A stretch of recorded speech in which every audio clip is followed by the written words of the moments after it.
Hi, my name is Rhiannon, and welcome to another episode of the West Midlanders, the podcast brought to you by the West Midlands Combined Authority. Today, we're going to be talking about all things GCSE and A level in this special episode, and I'm joined by three fantastic guests. So, to my left, hi, I'm Tom. I'm a document solutions assistant at Higgs LLP. Higgs solicitors based in Barley Hill. After GCSE, I went to do a 2-year BTEC course at college, and then now I'm starting an apprenticeship with Higgs in September. Hi, I'm Kelly. I also work at Higgs as a document solutions assistant. After GCSEs, I did a BTEC at college and then went on to university.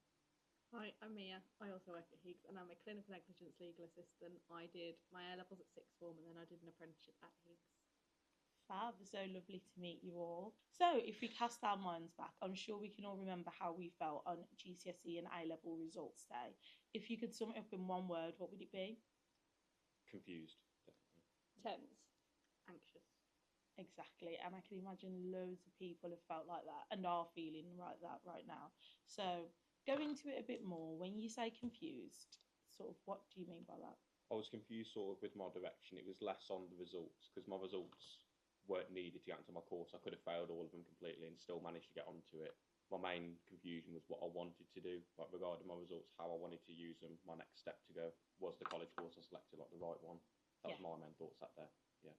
No, that makes sense. And sort of you, how do you feel in sort of? I think it was the fear of unknown, not knowing, am I going to get the grades I want? What am I going to do if I don't? Can I still go on my course? It was all a bit like Tom, very confused but very tense at the same time. Yeah, I can imagine. And thinking about whether like those grades define you, and how do you go forward from there? What about yourself? So I was very set on what kind of A-levels and subjects I wanted to do. So yeah, I was really anxious on results day. So yeah. Which is clear, and sort of I think loads of people do feel that way, and it's kind of, as you've all touched on, what are the next steps? So how do you feel like you took the next steps after getting your exam results? I think the confusion still sort of went on a bit, but I was happy with the results I got. With some of them, with others, I wasn't as much, but they weren't needed for where I wanted to go. They were more science-based. They weren't like as relevant to my course. It was just marketing. Mm-hmm. And then I just sort of went with the flow and thought, let's start college and see where that went. Great, that sounds really good. I think for me, like, I knew if, obviously, maths and English is the most important, but we could always retake at the college. So I was like, that is for me a nice thing to know. But like, I was kind of set on what I wanted to do. So I was like, if I can get all the grades, I'll be fine. Yeah. I mean, following on from what Kelly said, you can retake your English and maths, and I actually failed my maths first time. And that meant that I couldn't do one of the A-levels that I wanted to do. And I'm so glad I actually didn't end up doing that A-level and went on to do a different one. So I couldn't do psychology, so I did sociology instead, and I really, really enjoyed it. So I did really good at sociology, so I'm quite happy with that. No, why did you say I did really good? Because I didn't even do really good. I don't know why I said that. No, it's fine. No, I'm stressed out. Doing really good isn't like getting great results, or is it you enjoyed it? You mean the experience was really good? Can you cut me out of that bit? So I think there's a lot of things that people think about what they're going to do and sort of how when they get the results, where do they go after that? And it's a really confusing, daunting time. And sometimes people just need to steer in the right direction.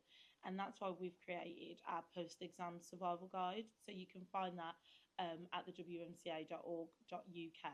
And I'm sure loads of people are going to have your experience. And hopefully that's sort of a nudge in the right direction, or at least helps to steer them the correct way.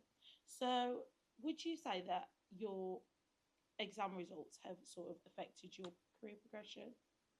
I think if you're looking at what the results are themselves, I don't think me getting certain grades have affected what I'm doing now. But I think getting those grades sort of dictating what I was going to do with college and onwards, that has sort of impacted where I went, because I think if I did better in my grades, I might have went and done like A-levels. And if I did A-levels, maybe I wouldn't have worked at the same time and got that life experience. So maybe a BTEC was better for me to only do like 4 days a week rather than the full 5. Yeah. My grades didn't really impact, because I knew what I wanted to do. I did photography at both college and uni, and I was very like, I really wanted to do that and pursue it as a career. But obviously things changed, things happened, and I did find myself at Higgs, which none of my GCSE grades or BTECs or degree relates to that at all. So I think, you know, things just happen and things just do fall into place. So there's no need to stress about, oh, I don't know what I want to do now. You're still very young. There's time to, your career will just find its own path. Exactly, that was lovely. I like that wrap up there. And yourself? So I wouldn't say that it affected where I am now. So I did do law at A level, but the things that I learnt in the A level was not relevant to what I do now. So we learnt more so the criminal side, and what we deal with now is civil. So yes, I did law, but I wouldn't say that it has impacted my job as such. I'm still learning every day. But no, I wouldn't say that it impacted. And I was going to go to university, and then at the last minute I decided I didn't want to go and took a gap year, and that was the best thing that I did, because then I ended up in the position where I was and did an apprenticeship. So yeah.